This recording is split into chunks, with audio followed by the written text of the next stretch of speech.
My in-laws left me at a random airport. As a joke, let's see how she finds her way home. The first thing I noticed when I woke up was the coolness of the bench beneath my cheek. My neck ached from the awkward angle, and for a moment, I couldn't remember where I was. Then it all came flooding back, the gleaming terminal windows, the announcements echoing through the vast space, and the slow realization that my husband's family had actually left me behind. I sat up quickly, disoriented, my hand automatically reaching for my phone. It wasn't there. Of course it wasn't. Richard had asked to borrow it to take photos of the incredible architecture of the airport before we boarded our connecting flight back to Seattle. That had been, I glanced at the large clock suspended from the ceiling, 3 hours ago. 3 hours since I'd watched my husband of 8 months walk away with his parents and sister, promising to bring back coffee and snacks while I guarded our carry-on luggage.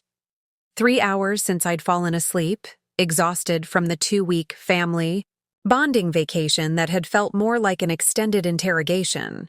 And now, here I was, alone in an airport I'd never been to before, in a city I couldn't even name with certainty. A voice announced a departure to Frankfurt in accented English, and I realized with a jolt that I wasn't even in an American airport.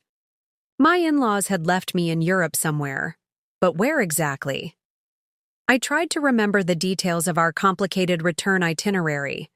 We'd started in Rome, then had a layover somewhere before our transatlantic flight to Boston, then another connection to Seattle. This must be the first layover. But which city? I looked around for clues. The signs were in multiple languages, none of which I could understand except for the English translations. The departures board showed flights to Paris, London, Berlin, and several other European destinations. This was definitely a major international hub, but that didn't narrow it down much. My stomach twisted with anxiety as I checked my pockets again, hoping that somehow my phone or wallet would materialize. Nothing. Richard had my phone, and my passport and wallet were in my purse, which was... I looked around frantically before remembering that my mother-in-law, Evelyn, had offered to keep my purse in her larger carry-on, so I wouldn't have to worry about it. I was stranded in a foreign airport without identification, money, or means of communication. This can't be happening, I whispered to myself, but the hollow echo of my words in the nearly empty gate area confirmed that it very much was. I stood, up on shaky legs, and looked at the luggage that surrounded me. At least they'd left me with the bags, 4 suitcases and 3 carry-ons, all belonging to the Winters family. I could use them as proof that I wasn't some random vagrant if security decided to question me. But how exactly was I supposed to find my way back to my husband and his family? Or better yet, all the way back to Seattle? I took a deep breath and tried to think clearly. This had to be some kind of mistake. Richard wouldn't just abandon me in a foreign country. His family might not like me much, but they wouldn't go this far, would they? I remembered the tense silences at dinner in Rome when I'd ordered pasta instead of the authentic tripe dish Evelyn had recommended. I recalled the whispered conversations that stopped when I entered rooms, and the pointed comments about Richard's ex-girlfriend Melissa, who had apparently been practically family before I came along. But leaving me stranded in an airport? That seemed extreme even for them. Unless it wasn't extreme at all. Unless it was exactly the kind of thing the Winters family would find hilarious. A character-building exercise, or a test of resourcefulness, as Richard's father would probably call it. My mind flashed back to the stories Richard had told me during our courtship. The pranks his family pulled on each other. Like the time they'd left his sister Caroline at a gas station in rural Idaho to teach her to pay attention, only picking her up hours later. Or how they'd hidden Richard's college acceptance letters because they thought his panic would be entertaining. At the time, I'd been shocked, but Richard had laughed it off. "That's just how my family shows love," he'd said. "They toughen you up." I'd never thought I'd be on the receiving end of such toughening up. "Excuse me," I approached, a cleaning staff member who was emptying a nearby trash can. "Could you tell me which airport this is?" The woman looked at me with mild surprise. "Munich," she replied in accented English. "Munich International." Munich. We were in Germany. I thanked her and returned to the pile of luggage, my mind racing. What was I supposed to do now? Just as panic threatened to overwhelm me, I spotted a familiar logo on one of the carry-ons, the distinctive blue stripe of Richard's laptop bag. If his computer was still in there. I unzipped the bag with trembling fingers and nearly cried with relief when I saw the sleek MacBook inside. Richard rarely went anywhere without it, which meant either he'd been extremely careless or, more likely, this joke had been premeditated enough for him to bring his backup tablet instead. I opened the laptop, praying it wasn't password protected. It was, of course. I tried his usual password, our anniversary date, with no luck. Then his birthday. Nothing. Growing desperate, I typed in Melissa Forever, a petty guess born of insecurity, and to my shock, the screen unlocked. I would unpack the implications of that password later. Right now, I needed to contact someone. The airport offered free Wi-Fi, and I quickly logged into my email account. I considered for a moment who to contact first. Richard seemed like the obvious choice, but what if he was in on this? What if this was some kind of sick test? In the end, I decided to hedge my bets. I sent an email to Richard, his parents, and my best friend Zoe back in Seattle. To Richard Winters, or wintersagmail.com, Evelyn Winters, EvelynWayWintersIndustries.com, Harold Winters, HaroldWayWintersIndustries.com, Zoe Chen, ZoeChenYuDesignWorks.net. Subject: Stranded in Munich Airport. I don't know if this is some kind of joke or misunderstanding, but I've woken up alone at Munich Airport with all the luggage. I have no phone, passport, or money. Please contact me ASAP with information about where you are and how I'm supposed to get home. Emma. I hit send and waited, refreshing the page every few seconds. 5 minutes passed. Then 10. No response. I tried to stay calm. Maybe they were on a plane. Maybe they didn't have internet access. Maybe they had just realized I was missing and were frantically trying to get back to me. Or maybe they knew exactly where I was and were laughing about it over drinks in Boston or Seattle. After 20 minutes with no response, I decided to try a different approach. I opened Facebook and sent messages to Zoe and my sister Lily, explaining the situation and asking them to try to contact Richard. Then I did something I probably should have done immediately. I looked up the flight information for our journey. Home. According to the airline's website, the flight from Munich to Boston had departed 2 hours ago. Our connection to Seattle would be leaving in another 3 hours. They had gotten on the plane without me. It wasn't a mistake. They had deliberately left me behind. My hands were shaking as I closed the laptop. I felt a strange calm descend over me, the kind that comes when a situation is so absurd, so beyond normal parameters, that your brain simply refuses to process it properly. Okay, I said aloud to myself. Okay, I'm alone in Munich. No passport, no money, no phone. My husband and his family have abandoned me as some sort of test or joke. Saying it out loud made it sound even more ridiculous, but it also made it real. I opened the laptop again and began to formulate a plan. First, I needed to get to the American consulate. They could help me get emergency travel documents. But how would I get there with no money for transportation? And what about all this luggage? As I pondered these questions, a new email notification appeared in my inbox. My heart leapt, but it wasn't from Richard or his family. It was from Zoe. From Zoe Chen, ZoeChenYuDesignWorks.net. Subject: Stranded in Munich Airport. What the actual fa? Are you serious right now? I'm calling Richard immediately. Sit tight, don't panic. We'll figure this out. P.S. I always said his family was weird, but this is beyond. Call me on Facebook if you can. I had just clicked to start a Facebook call when another email arrived. This one from Richard. From Richard Winters, or wintersigmail.com. Subject, stranded in Munich airport. Emma, don't be dramatic. We told you we were boarding and you said you'd catch up.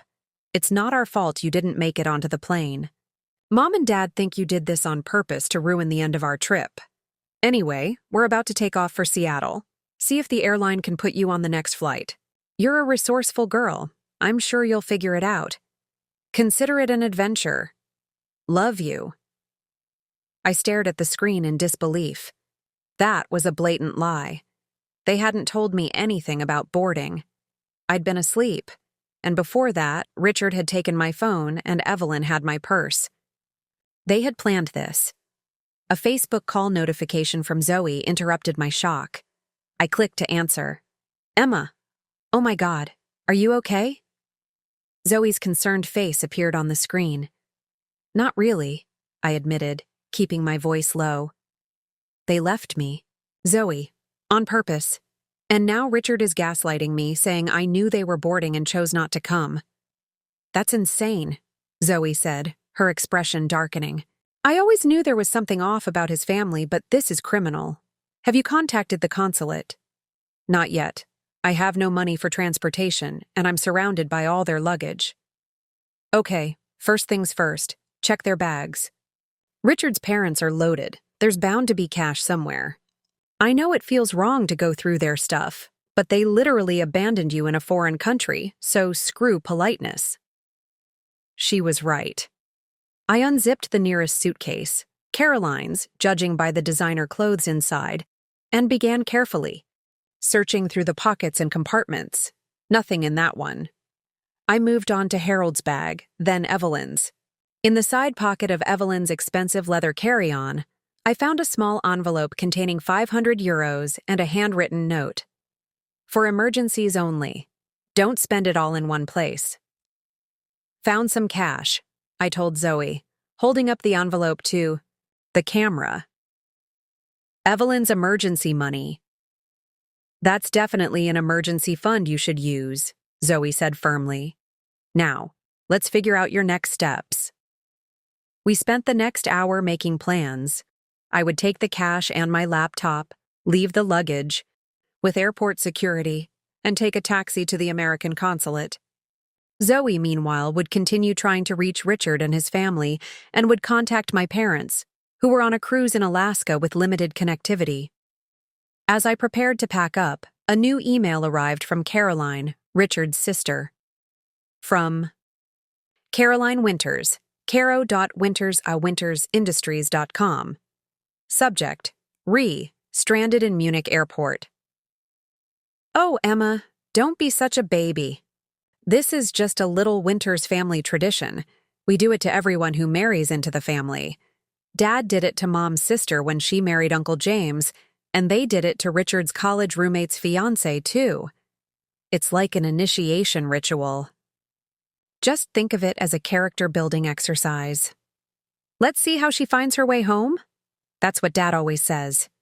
If you can figure this out, you'll have earned your place in the family. If not, well, I guess we'll know you're not Winters. Material, after all. Anyway, good luck. Can't wait to hear all about your adventure when you finally make it back. XOXO, Caro. P.S. If you took any money from our bags, we'll be expecting it back with interest. I showed the email to Zoe, who let out a string of expletives so creative I would have been impressed under different circumstances. That's it, she said when she'd calmed down. I'm buying you a plane ticket. My credit card has miles and I've been saving them for an emergency. This qualifies. Zoe, no, I protested. That's your vacation fund. Emma, yes, she countered firmly. We'll sort out the money later. Maybe sue your horrible in-laws for the cost. But right now, we need to get you home. As Zoe worked on arranging a flight, I tried to process what Caroline had written. A family tradition? An initiation ritual? Who does that to people they supposedly care about? I thought about Richard, the man I'd fallen in love with in Seattle. Handsome, charming, successful Richard, who'd swept me off my feet with grand gestures and passionate declarations. Who'd proposed after just 6 months with a ring that must have cost a fortune. Who'd insisted on a quick wedding because he couldn't wait to make me a Winters. Had I ever really known him at all? Zoe's voice interrupted my thoughts. Okay, I've booked you on a flight to London tomorrow morning, then London to Seattle. It was the best I could do on short notice. Thank you, I said, feeling a wave of gratitude for my real family, the people who actually cared about me. I'll pay you back, I promise.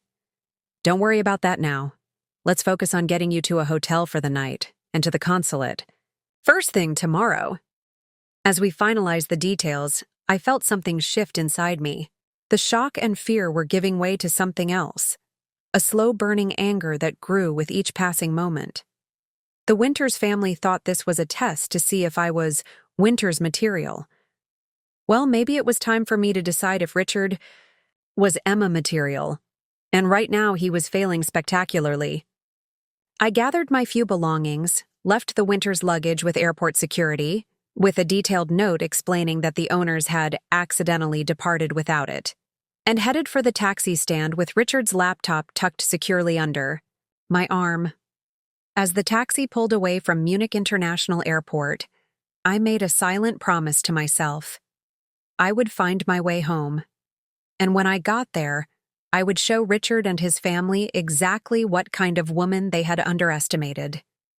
Our start, Chapter 2. Munich Revelations. The taxi drove through Munich's evening streets, the city's lights blurring through tears I refused to let fall. The driver, a middle-aged man named Klaus according to his ID card, kept glancing at me in the rear view mirror with concern. You are okay, miss? He finally asked as we stopped at a traffic light. I wiped my eyes quickly. Just having a bad day. Bad day in Munich? This is not possible, he said with a gentle smile that crinkled the corners of his eyes. Munich is most beautiful city in world. Despite everything, I found myself smiling back. I'm sure it is. I just haven't had the chance to see it properly. Where are you going? Hotel? I nodded. The Hilton, please, near the city center. Zoe had insisted on booking me into a decent hotel, arguing that after what I'd been through, I deserved at least one night of comfort before the long journey home. I had the confirmation on Richard's laptop and enough of Evelyn's euros to cover incidentals. First time in Munich? Klaus asked, clearly trying to distract me from my troubles. First time in Germany, actually, though I didn't expect to be exploring it alone. Something in my tone must have conveyed more than I intended, because Klaus's expression softened further. Problems with travel companions? You could say that, I replied, then found myself adding. My husband and his family left me at the airport while I was asleep. As a joke, Klaus's eyebrows shot up. A joke? This is not joke. This is... He seemed to search for the right English word. Criminal, I think. I think so too, I said, feeling strangely validated by this stranger's assessment. But they call it a family tradition. He shook his head vigorously. Traditions are Oktoberfest, Christmas markets, not abandoning family in strange places. Your husband, he is... Klaus made a gesture I didn't need a translator to understand. It involved his finger circling near his temple. I laughed despite myself. You might be right about that. We drove in comfortable silence for a while, the city of Munich unfolding around us, elegant buildings, wide avenues, glimpses of parks, and monuments. Under different circumstances, I might have been enchanted. You know, Klaus said eventually, my daughter, she married a man who was not good to her, made her feel small. He tapped his fingers thoughtfully on the steering wheel. For too long she stayed. For the children, she said. But children, they know when mother is not happy. In the end, she left him. Now she is teacher, lives with New man who treats her like queen. Much better. I absorbed his words, understanding the message behind them. It's complicated, I said, not wanting to discuss my marital problems with a taxi driver, no matter how kind he seemed. Klaus nodded. Always complicated. But sometimes simple too, yes? Good person does not leave wife alone in strange country. Simple. When we arrived at the hotel, Klaus handed me a card with his phone number. If you need taxi tomorrow, you call Klaus. Special rate for abandoned wives. He winked, and I found myself touched by this small kindness from a stranger. The Hilton was everything Zoe had promised. Clean, comfortable, and blessedly anonymous. At the front desk, the clerk barely blinked at my lack of ID. The confirmation, email and credit card details Zoe had provided were sufficient. Within minutes, I was in a 12th floor room with a view of Munich's twinkling lights. I sat on the edge of the plush king-sized bed, feeling the events of the day catch up with me all at once. The enormity of what had happened, what my husband and his family had done, threatened to overwhelm me completely. I took deep breaths, trying to center myself. Focus on practicalities, I thought. One step at a time. I opened Richard's laptop again, connecting to the hotel's Wi-Fi. There were several new emails, 2 more from Zoe with flight details and consulate information, 1 from my sister Lily expressing outrage and offering help, and nothing from Richard or his parents. There was, however, another email from Caroline. From Caroline Winters, Caro Winters, wintersindustries.com. Subject: Update? Emma, the silent treatment isn't cute. We know you got our messages. Mom's getting worried that you haven't checked in, even though I told her this is part of the test. You're supposed to keep us updated on your adventure. That's how the game works. Also, security at the Munich airport called. Apparently you left all our luggage with them. Not cool. There are valuable things in those bags. Dad's having to get the company's Munich office to send someone to collect everything. You're really not being a good sport about this, you know. Melissa would have handled it with much more grace. Anyway, let us know you're alive at least. The joke isn't fun if we actually have to worry. XOXO. Caro. I stared at the screen, incredulous. They were worried about their luggage? They were upset that I wasn't playing along with their game? And the comparison to Richard's ex was just the toxic cherry on top of this gaslighting sundae. I was about to close the email when I noticed something in the message preview below it, a partial thread of earlier messages I hadn't seen before. Caroline had apparently forwarded my original stranded email to someone named James, with a message that began, "It's done. Operation Emma." Test is... Curious and increasingly angry, I clicked to expand the thread. From Caroline Winters, Caro Winters, wintersindustries.com. To James Winters, Jwinters, wintersindustries.com. Subject: FW, stranded in Munich airport. It's done. Operation Emma test is underway. Dad slipped her a sleeping pill at breakfast. Just a mild one, nothing dangerous. So she was totally conked out when we left her at the gate.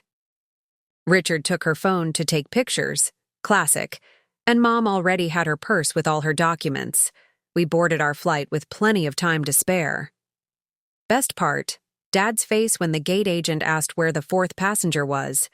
And he put on his serious business voice to explain that his daughter-in-law had decided to take a later flight.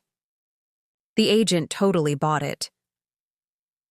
Richard's being a bit of a baby about the whole thing, saying we went too far, but Mom reminded him that this is a family tradition, and if Emma can't handle it, maybe she's not right for him after all. That shut him up pretty quick. Anyway, I'll keep you posted on how it plays out, taking bets on how long it takes her to get home. Dad says 3 days, Mom says 5, I'm saying a week. Richard abstained from betting, but he'll come around. The official family line is, Let's see how she finds her way home. Dad's already practicing his speech for when she finally shows up. You know, the whole, now you've proven yourself worthy, routine. Wish you could have been here to see it. Maybe next time we can do a video call when she finally makes it back, all disheveled and desperate. It's going to be hilarious. XOXO. Caro. P.S. Do you still have that video of when we did this to Melissa? I want to compare reactions. I felt physically ill. They had drugged me. They had planned this elaborate cruelty in detail, placing bets on my suffering. And Richard, my husband, the man who had vowed to cherish and protect me, had gone along with it, even if reluctantly. The mention of Melissa caught my attention too. So they had done this to her as well? Was that why she and Richard had broken up? Had she been smart enough to run once she saw the true nature of the Winters family? My hands were shaking as I clicked to the next message in the thread. From James Winters, Joe Winters, WintersIndustries.com, to Caroline Winters, Caro Winters, WintersIndustries.com. Subject, FW, stranded in Munich airport. Caro. I know you're having fun with this, but I need to go on record again saying I think the tradition has gone too far this time. Leaving someone without ID or phone in a foreign country isn't just mean, it could be dangerous. And the sleeping pill thing? That's straight up illegal in most places. I get that no one in this family listens to me since I'm just Harold's younger brother, but as the family lawyer, I feel obligated to point out that Emma could press charges if she wanted to. Technically, this could qualify as assault, abandonment, and possibly even kidnapping since she was drugged without consent. I know you all think I'm overreacting, but I'm serious. If anything happens to her, the legal ramifications could be significant. Winters Industries doesn't need that kind of publicity. So no, I don't have the Melissa video anymore, and I wouldn't share it if I did. That poor woman had a full-blown panic attack and had to be hospitalized. It wasn't funny then, and it's not funny now. Just be careful, and maybe check in on Richard. When you left after the Melissa incident, I had to talk him through a pretty severe guilt spiral. He might be putting on a brave face, but I doubt he's completely on board with this. James. P.S. For the record, I never approved of this. Tradition. Even when it was just leaving people at gas stations for an hour. It was mean-spirited when we were kids, and it's downright cruel now that we're adults. I read James's email 3 times, emotions churning inside me. On one hand, I was horrified at the confirmation of what they had done. On the other, I felt a strange relief knowing that at least one member of the Winters family had some sense of decency. More importantly, I now had written evidence of their actions, including the admission that they had drugged me, sent from company email accounts no less. On impulse, I forwarded the entire thread to my personal email and to Zoe's. Then, taking a deep breath, I composed a response to Caroline. From Richard Winters, or wintersagmail.com, to Caroline Winters, Caro Winters, WintersIndustries.com, James Winters, jwinters@wintersindustries.com. Subject, FW, stranded in Munich airport. Caroline, I've read your email exchange with James. I know everything. The drugging, the planning, the betting on how long it would take me to get home. I know Richard was complicit, even if reluctant. I won't be checking in or playing along with your game. I won't be giving you the satisfaction of tracking my journey or laughing at my distress. I'll be seeking legal advice about the drugging and abandonment when I return to the United States. As James correctly pointed out, what you've done is illegal on multiple levels. For now, I have nothing more to say to any of you, except perhaps to James, who at least seems to recognize the cruelty of your tradition. Emma. I hit send, then immediately closed the laptop, not wanting to see any responses that might come through. My hands were shaking, and I could feel tears threatening again. But there was something else too, a clarity I hadn't felt before, a certainty about what I needed to do next. I picked up the hotel phone and dialed Zoe's number. "Emma, are you at the hotel?" Zoe answered immediately. "Yes, I'm safe. But Zoe, it's worse than we thought." I told her everything I'd discovered in the email thread. "They drugged you?" Zoe's voice rose in outrage. "That's not a prank, that's a felony. You need to go to the police." "I will, but not here. I need to get home first." I took a deep breath. "And when I do get home, I'm not going back to Richard." Saying it out loud made it real. In less than 24 hours, my entire life had been upended. The future I had imagined, building a life with Richard, perhaps starting a family, had evaporated, replaced by uncertainty and betrayal. "I think that's the right call," Zoe said quietly. "You know I'll support whatever you decide, but for what it's worth, I think you're making the right choice." "Thanks. Can I stay with you when I get back? Just until I figure things out?" "Of course. My guest room is yours for as long as you need it." She paused. "Have you thought about what you'll do about your apartment, your stuff?"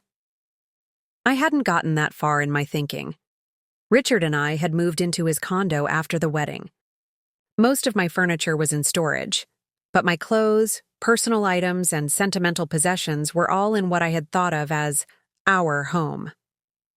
"I'll figure that out when I get back," I said, one crisis at a time.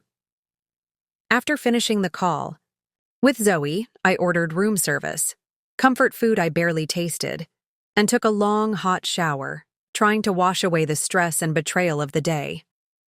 As I stood under the steaming water, I thought about Richard. Had there been signs I had missed? Red flags I had ignored?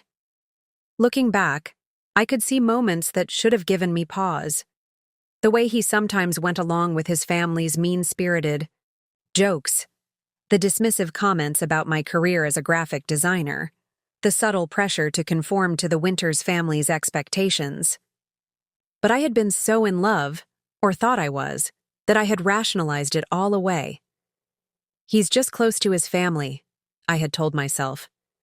"He's under a lot of pressure at work," I had reasoned when he was short with me.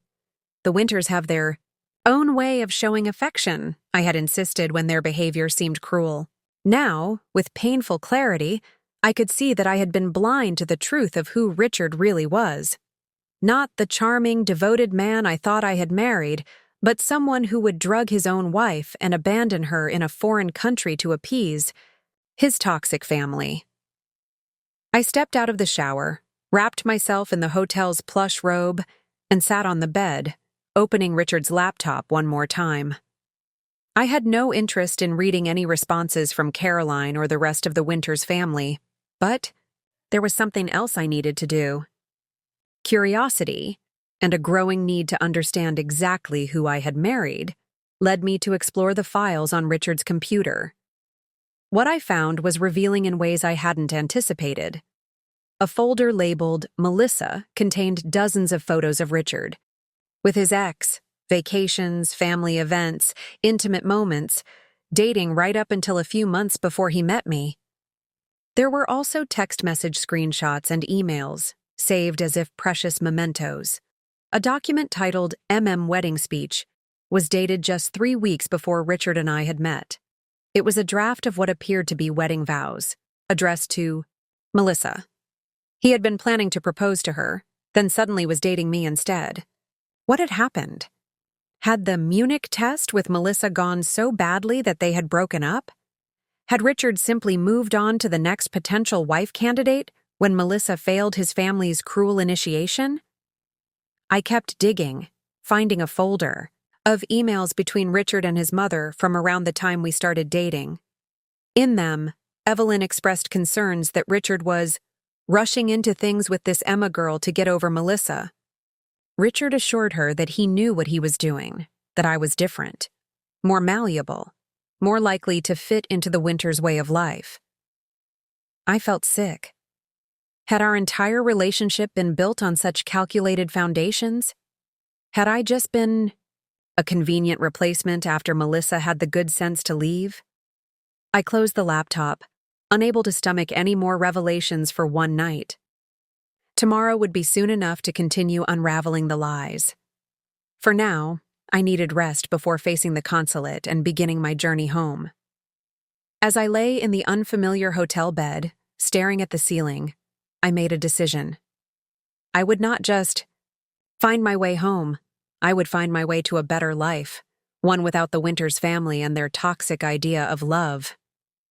With that resolution firmly in mind, I finally drifted into an exhausted sleep, dreaming of Seattle and freedom and a future I would build on my own terms. Chapter 3. The Road Back. I awoke to the gentle chime of the hotel room phone. For a moment, I was disoriented, expecting to see Richard beside me, before the events of the previous day came flooding back. I picked up the receiver. "Good morning, Mrs. Winters," said a cheerful voice. "This is your 7 a.m. wake-up call as requested. Mrs. Winters." The name felt like it belonged to someone else now. A woman who still believed in the fairy tale marriage she thought she had. I thanked the operator and hung up, sitting on the edge of the bed. Outside the window, Munich was coming to life under a clear blue sky. It looked like a beautiful city, one I might have enjoyed exploring under different circumstances. Maybe someday I would return as a tourist, reclaiming this place as part of my own story rather than a painful chapter in the Winters family saga. But for now, I had a mission. Get to the consulate, secure emergency travel documents, and begin the journey home. I showered quickly and dressed in the same clothes I'd worn yesterday. Not ideal, but it couldn't be helped. Checking Richard's laptop one last time, I saw several new emails from Caroline, Evelyn, and even one from Richard himself. I ignored them all, focusing instead on a message from Zoe confirming my flight details. I had just enough time to visit the consulate before heading to the airport. I called Klaus, the taxi driver from yesterday, who sounded genuinely pleased to hear from me. "Abandoned wife, you survived the night in Munich. Good. I come in 15 minutes. True to his word, Klaus was waiting outside the hotel when I emerged. He greeted me with a warm smile and opened the car door with a flourish. "To American consulate, yes. I know the way. Many tourists lose passports." As we drove through the morning traffic, Klaus kept up a steady stream of commentary about the city, pointing out landmarks and sharing historical tidbits. It was a welcome distraction from my troubling thoughts. "Your husband, he has called? Apologized for terrible joke?" Klaus asked eventually. "He emailed, but I didn't read it," I replied. "I don't think any apology would be enough at this point." Klaus nodded sagely. "This I understand. Some things cannot be fixed with words, only with actions, and some things cannot be fixed at all." The American consulate was housed in a stately building with an American flag waving gently in the morning breeze. Klaus insisted on waiting for me, refusing payment until he knew I had successfully secured help. "Good luck, Mrs. Emma," he said, using my first name for the first time. "I wait here, no charge for waiting. You come out with good news, yes?" I thanked him and approached the entrance, where a security guard checked my details before allowing me inside. The waiting area was already half full with other Americans seeking various services.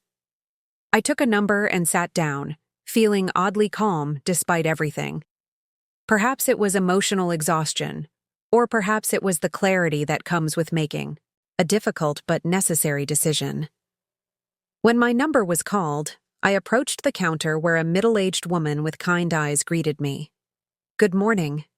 How can I help you today?"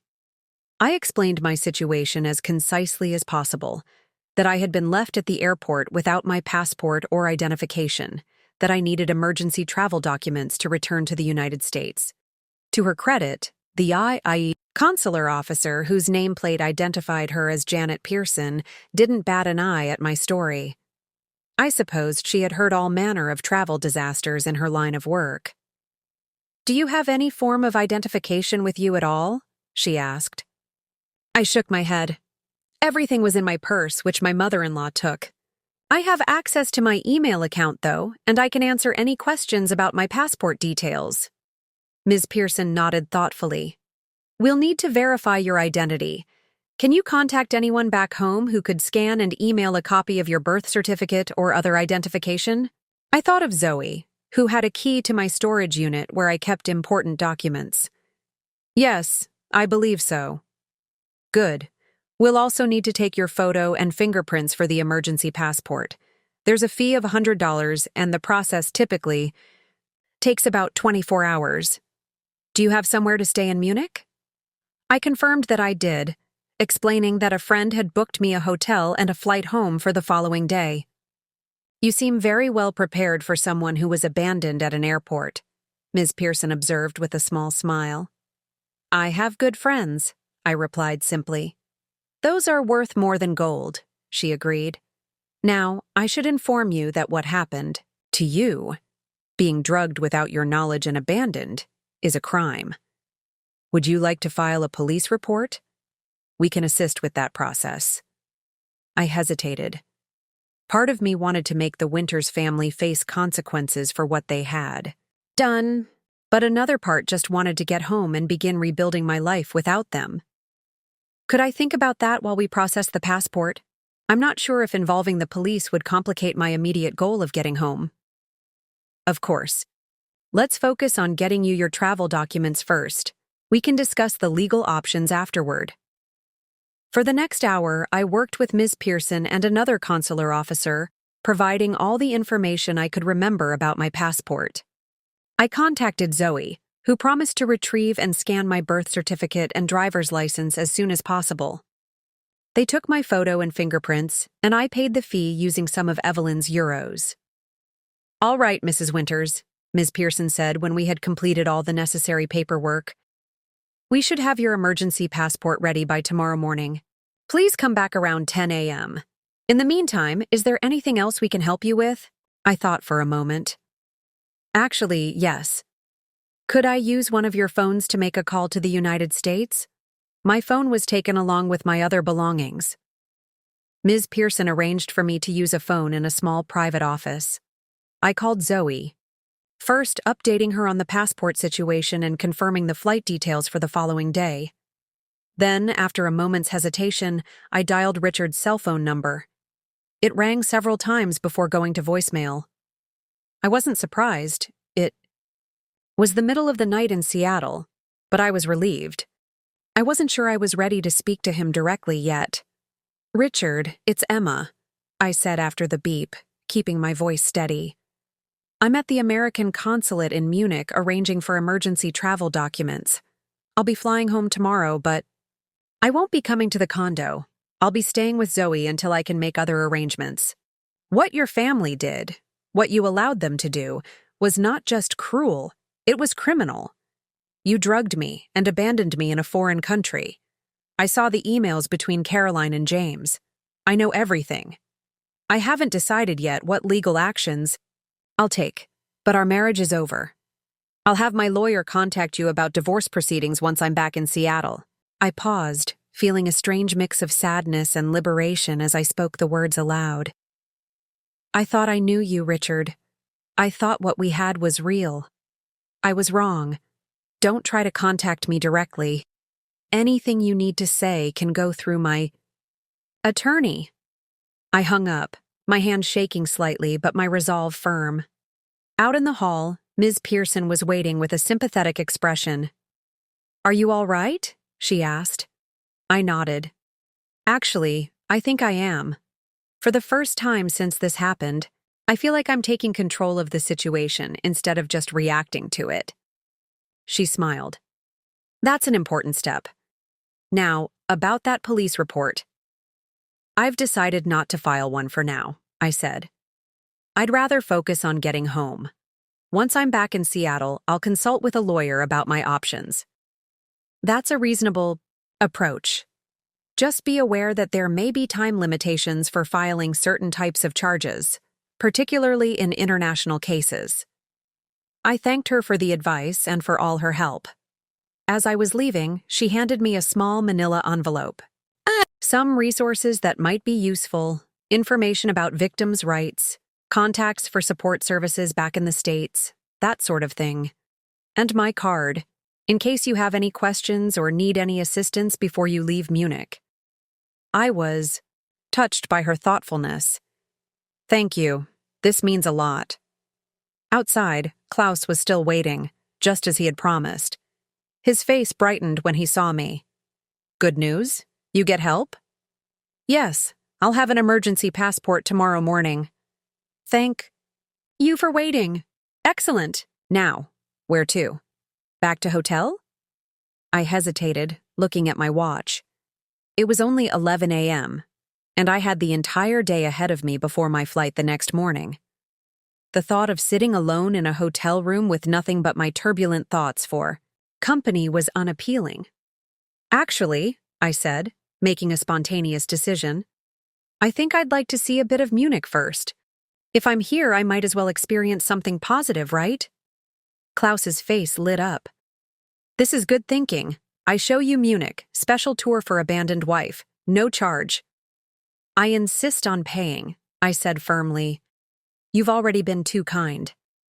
He waved away my protest. Half price, then, for new friend from America. For the next several hours, Klaus drove me around Munich, pointing out historic sites, beautiful architecture, and local attractions. We stopped at a charming cafe for lunch, where I tried traditional Bavarian food and discovered I had a taste for pretzels with sweet mustard. Klaus regaled me with stories about the city's history and his own life, his 3 children, his wife of 30 years, his dreams of visiting America someday. In a small shop near Marienplatz, I purchased a few necessities, a change of clothes, some basic toiletries, a small carry-on bag to replace the one my in-laws had taken. It felt good to take these small steps toward self-sufficiency. As afternoon turned to evening, Klaus suggested one final stop. The English Garden, one of the world's largest urban parks. We walked along peaceful paths, watching locals enjoy the beautiful spring day. At the Chinese Tower, a traditional beer garden, we sat with glasses of local beer, observing families and friends gathering for evening meals. You seem different from this morning, Klaus observed. More, how do you say, peaceful. I considered his words. I think I am. Yesterday I was in shock. This morning I was angry and determined. Now I'm starting to see beyond this horrible experience to what comes next. And what comes next? For Emma? It was a good question, one I had been pondering throughout the day. I'm not entirely sure yet. A divorce, certainly. A new place to live. Maybe even a fresh start somewhere else. Seattle has a lot of memories now. Klaus nodded understandingly. New beginnings are good sometimes, but remember, bad memories fade. Good memories of Seattle may return when wound is not so fresh. We sat in companionable silence for a while, watching the sun begin its descent behind the trees. Thank you, I said finally. Not just for the tour, but for your kindness. You've turned what could have been another terrible day into something almost nice. This is highest compliment for tour guide, he said with a smile. To make terrible day almost nice. When Klaus finally dropped me at my hotel, I tried again to pay him the full fare for the day's driving, but he insisted on the half-price rate we had agreed upon. Besides, he added with a wink, I tell all my friends about crazy American family, who abandons beautiful wife in Munich. Is good story, worth discount. I laughed, the sound surprising me after the emotional roller coaster of the past 2 days. When you put it that way, I suppose you're getting quite a deal. Back in my hotel room, I found myself approaching Richard's laptop with less trepidation than before. Whatever additional secrets or communications it held, I felt strong enough to face them now. Several more emails had arrived from various Winters family members. Caroline's ranged from angry to cajoling, while Evelyn's expressed concern that seemed more focused on the abandoned luggage than on my well-being. Harold had sent a terse message suggesting I was overreacting to a harmless family tradition. Richard's latest email, however, gave me pause. From Richard Winters, or wintersigmail.com. Subject: Please call me. Emma. I got your voicemail. Please don't make any hasty decisions. What happened was a mistake, a terrible, stupid mistake, that I should have prevented. You're right to be angry, but we can work through this. I never wanted to go along with the tradition. I tried to talk my parents out of it, but you know how they are when they get an idea in their heads. That's not an excuse. I know I should have stood up to them more forcefully. I should have protected you. I love you, Emma. The things you saw in those emails, about Melissa, about why we started dating, they're not the whole story. Yes, I was heartbroken when Melissa left after what my family did to her. Yes, I probably rushed into dating again. But what developed between us was real. As real. Please call me before you do anything drastic. We can fix this. I'll go to counseling. I'll cut ties with my family if that's what it takes. Just don't throw away everything we've built together over one horrible mistake. I'm catching the next flight to Munich to find you. I'll be there tomorrow. Please tell me where you're staying. I love you. Richard. I read the email twice, feeling a complex mix of emotions. Part of me, a small, wounded part that still loved the man I thought I had married, wanted to believe him, wanted to think that he had been caught in his family's toxic web, just as I had been. But the rational part of me remembered the evidence. I had seen the planning, the drugging, the bets on how long it would take me to find my way home. Richard might not have been the architect of the joke, but he had been complicit. He had taken my phone, knowing the plan. He had boarded that plane, leaving me unconscious and vulnerable. And there was something else, something in his email, that bothered me, the suggestion that I was making hasty decisions and overreacting. It was subtle gaslighting, attempting to make me doubt my own perfectly reasonable response to being drugged and abandoned. I closed the laptop without replying. Richard said he was flying to Munich, but he had no way of knowing where I was staying, unless I told him. By the time he arrived, I would already be on my way back to Seattle. Not to our shared condo, but to Zoe's apartment and the beginning of my new life. I slept surprisingly well that night, as if making the decision to leave. Richard had lifted a weight I hadn't even realized I was carrying. In the morning, I checked out of the hotel, thanking the staff for their hospitality, and took a taxi, not Klaus, though I thought of him fondly, back to the consulate. Ms. Pearson was waiting with my emergency passport. All set, she said, handing me the slim document. This is valid for 1 year, though you should apply for a regular passport as soon as you return to the United States. Thank you for everything, I said sincerely. You made a difficult situation much more manageable. That's what we're here for, she replied with a smile. Safe travels, Mrs. She stopped herself. Safe travels, Emma. I liked the sound of that. Not Mrs. Winters, just Emma. It felt like reclaiming a part of myself. At the airport, I checked in for my flight to London without incident. The emergency passport raised no eyebrows at security or passport control. Before boarding, I found a quiet corner in the departure lounge and opened Richard's laptop one last time. There were several.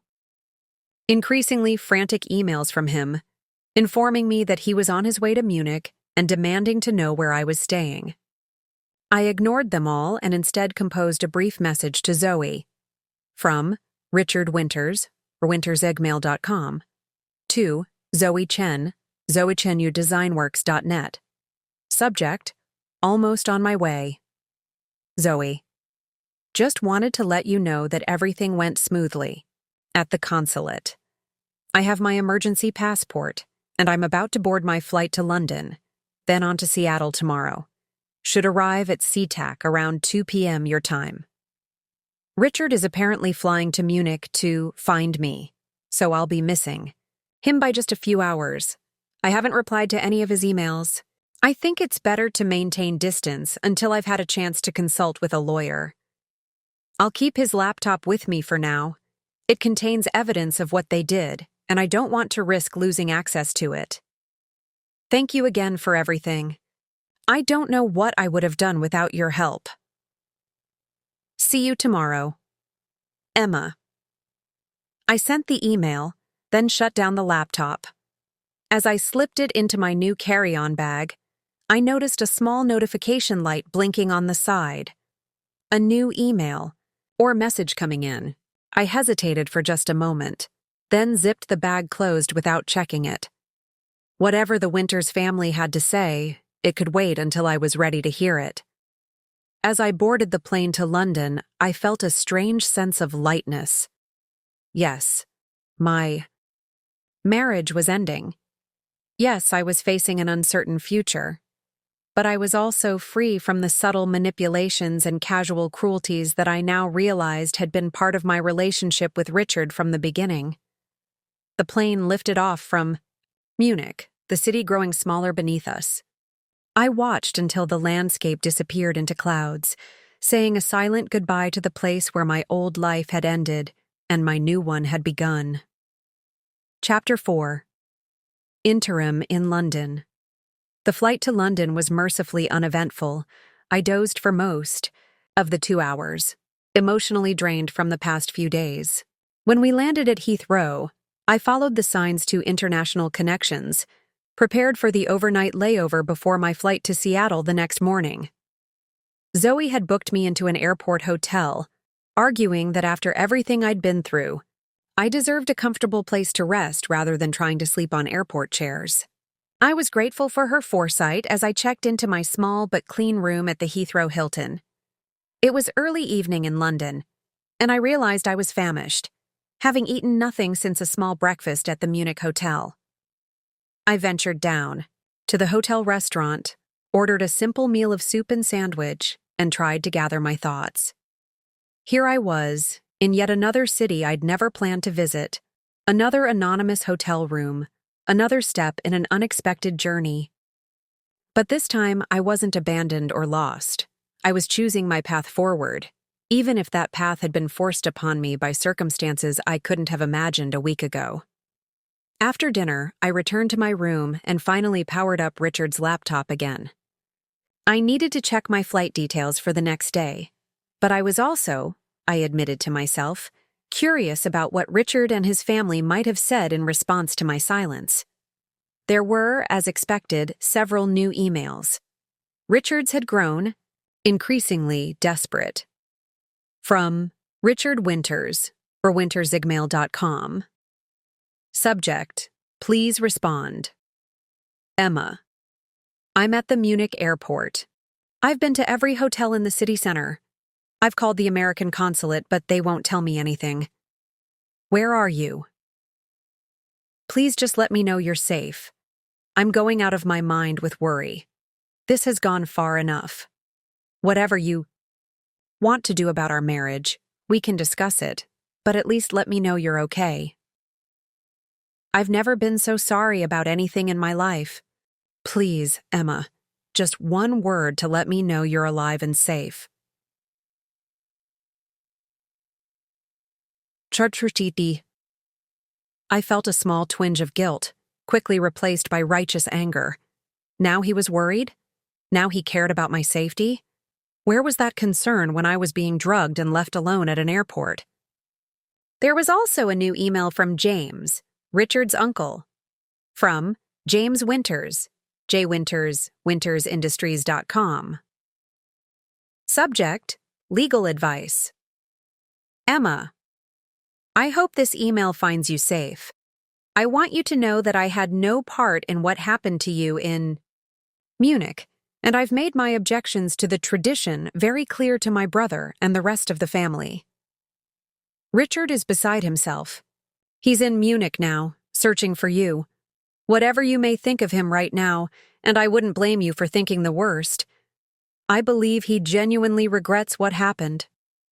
That said, I'm writing to you not as Richard's uncle, but as an attorney.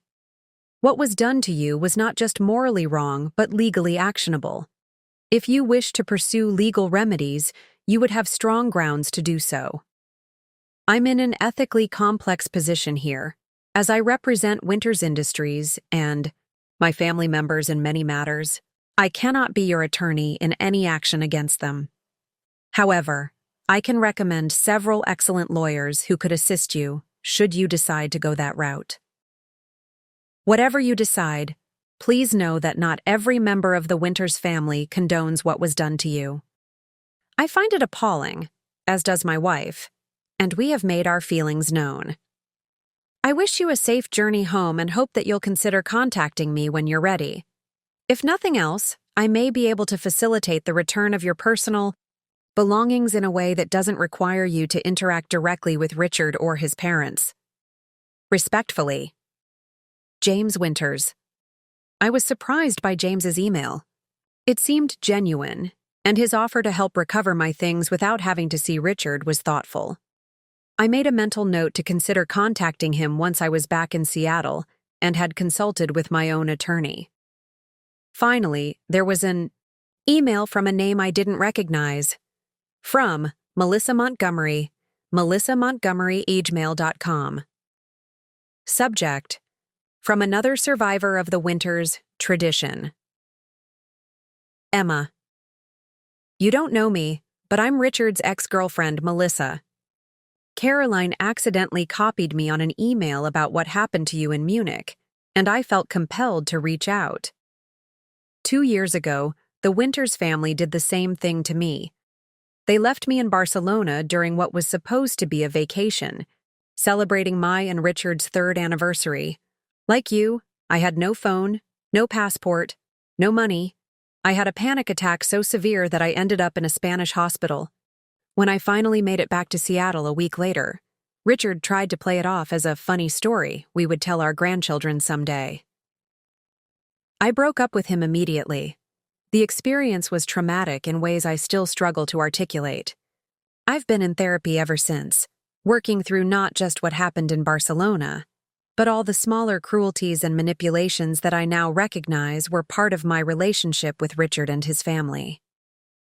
I don't know what you plan to do about your marriage, and I wouldn't presume to tell you what's right for you. But I wanted you to know that you're not alone in what you've experienced. If you ever want to talk about the tradition, about Richard, about anything, I'm here. I should also tell you that after our breakup, Richard's family tried to discredit me, suggesting I was mentally unstable and had overreacted to a harmless prank. They may try the same with you. Don't let them gaslight you. What they did was wrong.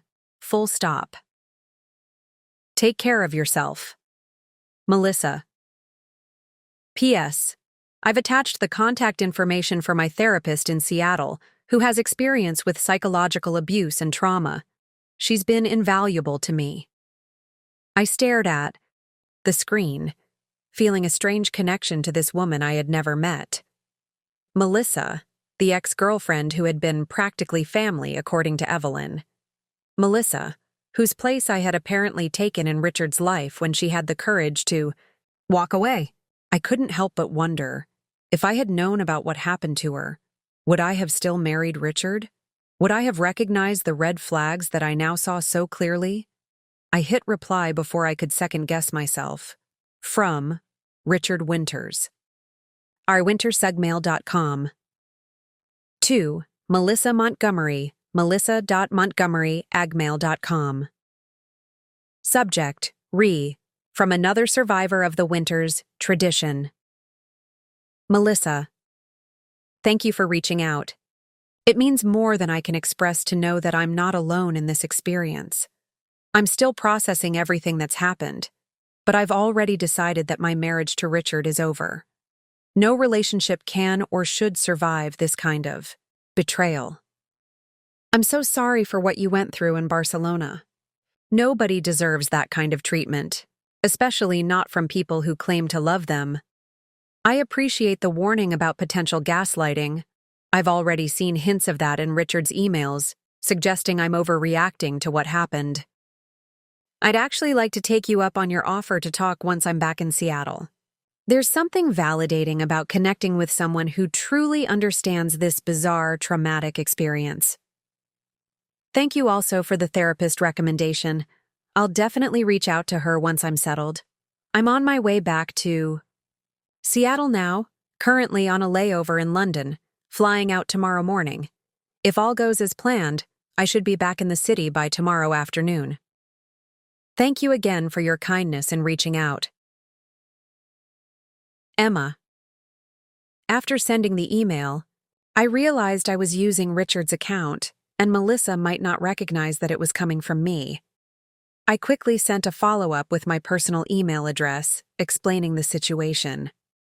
I then composed a brief response to James, thanking him for his offer of assistance with my belongings and letting him know I would be in touch after consulting with my own attorney. To Richard, I sent nothing. Let him worry. Let him search Munich frantically.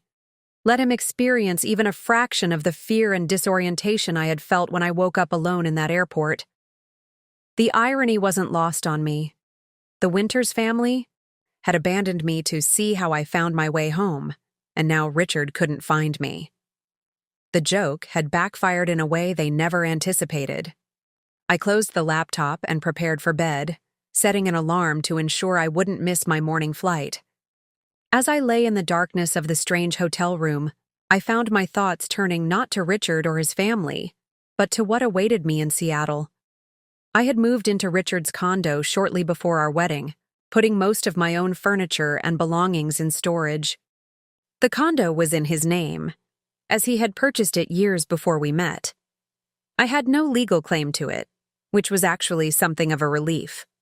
I had no desire to fight over assets or property. I just wanted a clean break. My graphic design business had taken a back seat during my relationship with Richard.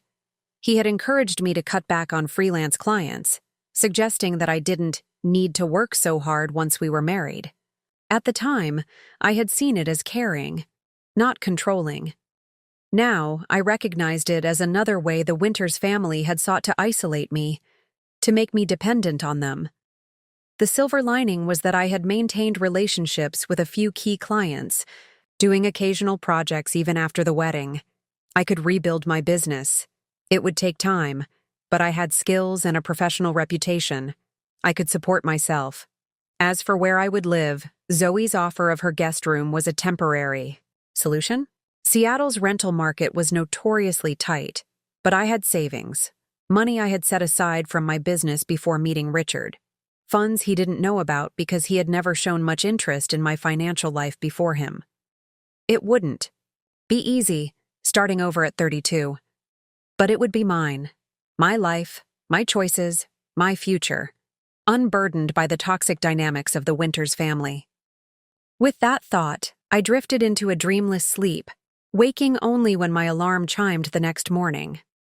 The final leg of my journey home was smooth and uneventful. I boarded my flight to Seattle, settled into my economy seat, a far cry from the first-class accommodations the Winters family had booked for our European vacation, and tried to focus on the in-flight movie rather than the uncertainty that awaited me. Somewhere over the Atlantic, I felt a subtle shift in my emotions, from anger and hurt to something like determination, even anticipation. I was returning to Seattle not as Richard's wife, but as myself, just Emma. There was a certain freedom in that, despite the circumstances that had brought it about. When the plane finally touched down at SeaTac Airport, I felt a surge of relief so powerful it brought tears to my eyes. I was home. Not to the life I had left 2 weeks ago, but to familiar ground where I could begin again. I made my way through customs with my emergency passport, collected my single small carry-on bag, and emerged into the arrivals area. Zoe was waiting, holding a sign that read "Survivor" in bold letters. When she saw me, she dropped the sign and rushed forward, enveloping me in a fierce hug. "You made it," she whispered. You actually made it. I did, I replied, hugging her back just as tightly. I found my way home. Chapter 5. The Aftermath. Zoe's apartment was exactly what I needed, a safe harbor, removed from the chaos of the past few days. Located in Queen Anne, one of Seattle's oldest neighborhoods, the two-bedroom home was cozy and completely unlike the sterile, modernist aesthetic of Richard's downtown condo. I made up the guest room, Zoe said as she helped me with my bag. Fresh sheets, clean towels in the bathroom, and I stocked the fridge with all your favorites. Oh, and I picked up some basics from Target. Toothbrush, deodorant, that kind of thing. I figured you wouldn't have much with you. You're amazing, I said, genuinely touched by her thoughtfulness. I don't know how to thank you for everything you've done. You can thank me by ordering takeout, she replied with a grin. I'm starving, and I bet airplane food hasn't improved since the last time I flew. We settled on Thai food from our favorite place near Zoe's apartment. While we waited for delivery, I took a long, hot shower, washing away the travel grime and, symbolically at least, the last vestiges of my ordeal. When I emerged, dressed in comfortable clothes Zoe had bought for me, the food had arrived. We sat at her small kitchen table, steaming containers of pad thai and green curry between us. So, Zoe said, pouring us each a glass of wine, what's the game plan? I appreciated her directness. Zoe had never been one for pity parties or dwelling on problems. She was a solver, a doer. First thing tomorrow, I'm calling a divorce attorney, I said, surprising myself with the firmness in my voice. I want to get that process started immediately. Good. I have a friend from college who practices family law. I can get you her number. That would be great. After that, I need to start rebuilding my client base. I let too many relationships lapse when I married Richard. Zoe nodded. I've actually had a few people ask about you recently. Janet at Phoenix Media was just saying last week that they miss working with you. And the Westlake project I'm designing needs a brand identity. That could be your first new client. I felt a surge of gratitude. You've thought of everything. Not everything, she admitted. I haven't figured out how you're going to get your stuff from Richard's place without having to see him. I took a sip of wine, considering. His uncle, James, offered to help with that. He seems to be the only decent member of the Winters family. I think I'll take him up on it. Can he be trusted? Zoe's protective instincts were on high alert. I think so. He was the only one who objected to what they did to me. He even offered to recommend attorneys if I want to pursue legal action. Zoe raised an eyebrow. And do you? Want to pursue? Legal action, I mean. It was a question I had been pondering since reading James's email. I'm not sure yet. Part of me wants to make them pay for what they did. Another part just wants to move on and never think about the Winters family again. You don't have to decide tonight, Zoe said gently. Or tomorrow, or next week. That's a decision that can wait until you've had some time to process everything. We ate in comfortable silence for a while. Then Zoe asked, Have you checked your phone for messages since you've been back? I shook my head. I don't have my phone, remember? Richard took it at the airport. Right, sorry. I meant your email. Has Richard been trying to contact you? I set down my fork. Constantly. Emails mostly, growing increasingly desperate. He's back in Seattle now. His last message said he was going to the condo to wait for me. He's going to be waiting a long time, Zoe said with grim satisfaction. I actually feel a little sorry for him, I admitted, surprising myself. Not enough to change my mind, but he's as much a victim of his family's toxic dynamics as I am. The difference is I'm escaping. He's still trapped in it. Zoe looked skeptical. That's very generous of you, considering he drugged you and left you alone in a foreign country. I know, and I'll never forgive that betrayal. But I can see now that our entire relationship was built on unhealthy foundations. Richard was rebounding from Melissa, trying to please his controlling parents, and I don't know, blinded by the whirlwind romance of it all. You loved him, Zoe said simply. There's no shame in that. I loved who I thought he was, I corrected, not who he actually is. After dinner, exhaustion caught up with me. The time zone changes, the emotional strain, all of it crashing down at once. I excused myself to the guest room, where I fell into a deep sleep almost as soon as my head hit the pillow. I awoke the next morning to the smell of coffee and the sound of Zoe moving around in the kitchen. For a brief, disorienting moment, I expected to see Richard beside me, before reality snapped back into focus. I was at Zoe's. I was safe. I was starting over. I joined Zoe for breakfast, coffee and bagels, and we outlined the day's tasks. First, call the attorney. Then, email James about retrieving my belongings. Finally, begin reaching out to old clients to rebuild my business. Zoe handed me her phone. I've already texted Kate, my lawyer friend. She's expecting your call and can fit you in this afternoon. You work fast, I said with a grateful smile. I'm efficient. It's why you love me. The call with Kate was brief but productive. She had an opening at 3 p.m., and after I explained the broad strokes of my situation, she assured me that she could help navigate the divorce process. Washington is a no-fault state, she explained, which means we don't have to prove wrongdoing to proceed with the divorce. That said, if you do want to pursue separate legal action regarding the drugging and abandonment, that's something we can discuss at our meeting. Next, I composed an email to James from my personal account. From Emma Winters, emmaclarkigmail.com. To James Winters, J. Winters, wintersindustries.com. Subject, legal advice. Thank you for your email and for your condemnation of what was done to me. I appreciate your offer to help retrieve my belongings without requiring direct contact with Richard or his parents.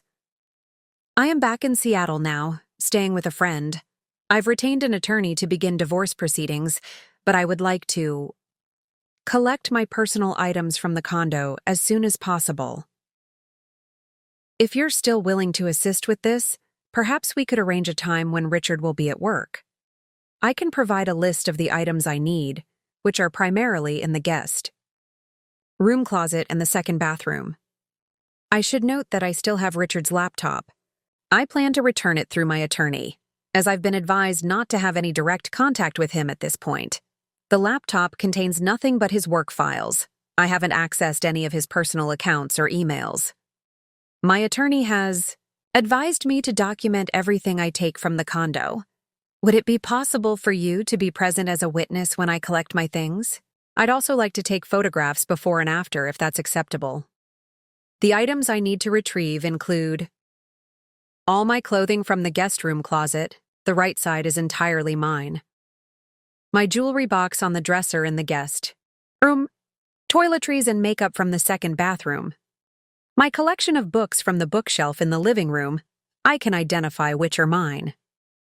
The framed photos of my family. My personal documents in the filing cabinet, second drawer, in folders labeled with my name. My grandmother's quilt from the linen closet. My kitchenware that I brought into the marriage, I have a detailed list. My art supplies from the storage closet off the balcony. I understand this puts you in an awkward position, being friends with both of us. Please know that I don't expect you to take sides or become involved in our legal matters. I'm simply grateful for your offer to help me retrieve my personal belongings safely. Richard typically works Monday through Friday, 8 a.m. to 6 p.m. Would it be possible to arrange this for a weekday morning? I can be flexible with my schedule to accommodate yours. Also, I want to address something that's been concerning me. Richard's parents have been calling my friends and family, telling them that I abandoned the marriage without cause and that I've stolen valuable items from the condo. This is categorically false. I left because I discovered Richard's infidelity and financial deception, and I took only my purse, phone, and enough clothing for a few days.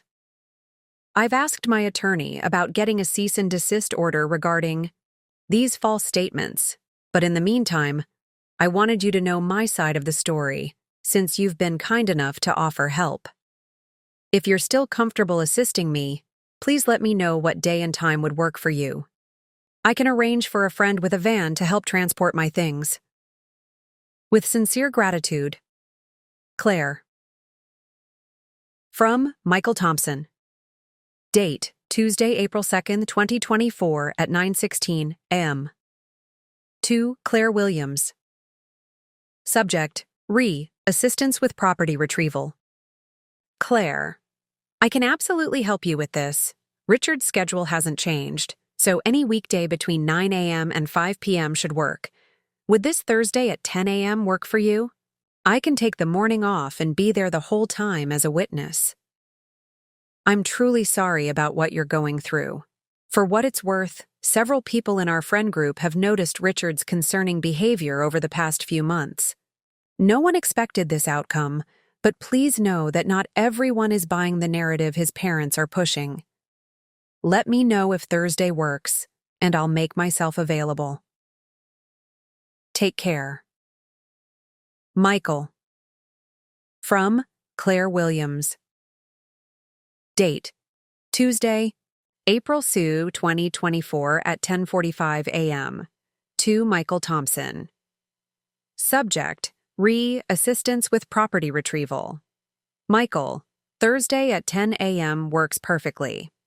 Thank you so much for taking time off to help with this difficult task. My friend Lisa will be bringing her van and can help with the heavy lifting. I've let my attorney know the plan, and she's approved this approach. She suggested I also bring a detailed inventory list of what I'm taking, which I'll prepare beforehand. It means more than I can express to know that some of our mutual friends understand the reality of the situation. Richard's betrayal was shocking enough, but the public smear campaign has been almost as painful. Would it be all right if I text you Thursday morning before we arrive? I still have the keys to the condo, but I'd prefer not to enter without you. Present given the circumstances. Thank you again for your kindness during this terrible time. Best regards, Claire. From Michael Thompson. Date, Tuesday, April 2024 at 11:32 a.m. To Claire Williams. Subject, Assistance with property retrieval. Claire. Thursday at 10 a.m. is confirmed.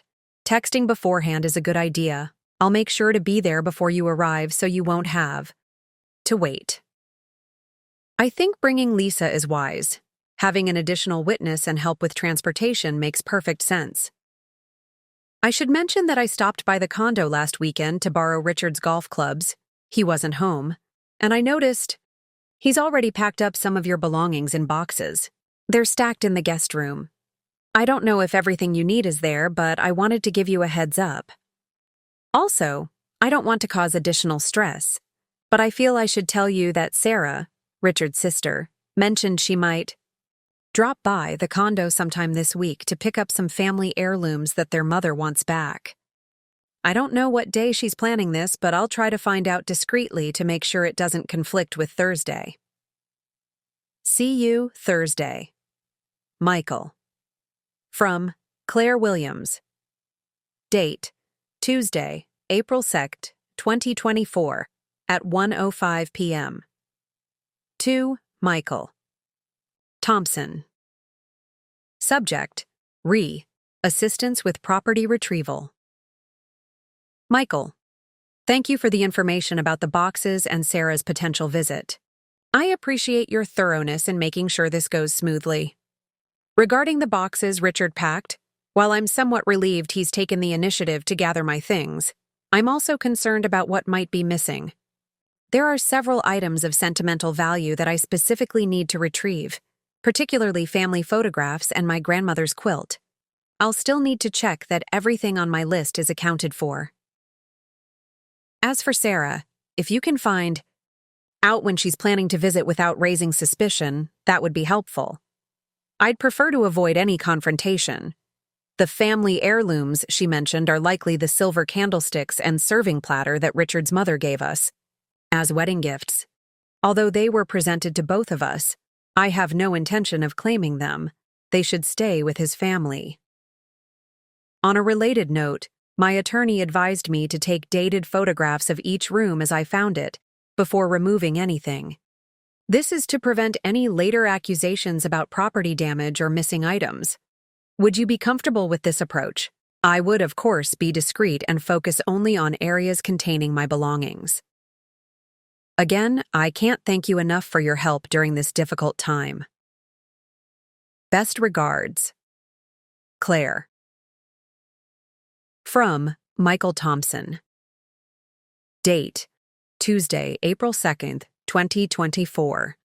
At 2:47 p.m. To Claire Williams. Subject: Re. Assistance with property retrieval. Claire. I've confirmed that Sarah is planning her visit for Friday afternoon, so we should be in the clear for Thursday morning. Taking photographs is absolutely fine and a smart precaution. I'd be happy to help document the condition of the condo and the items you're taking. Your attorney is giving you good advice. I spoke with Richard briefly today at lunch. We work in the same building, as you know, and he mentioned being tied up in meetings all day Thursday, so our timing should work perfectly. He didn't mention anything about your planned visit, so I assume he's unaware. I didn't bring it up, of course. On a personal note, I hope you don't mind my saying that you're handling this situation with remarkable grace and maturity. Many people would not be so measured under these circumstances. See you Thursday at 10 a.m. Michael. From Claire Williams. Date: Wednesday, April 3rd, 2024 at 9:30 a.m. To Michael Thompson. Subject: Re. Assistance with property retrieval. Michael, thank you for confirming about Sarah and checking Richard's schedule. It sounds like everything is aligned for tomorrow morning. I appreciate your kind words about how I'm handling this situation. To be honest, there are moments when I feel anything but graceful or mature. This whole experience has been deeply humiliating and painful. But I'm trying to focus on practical matters now and save the emotional processing for later, when I'm in a more stable position.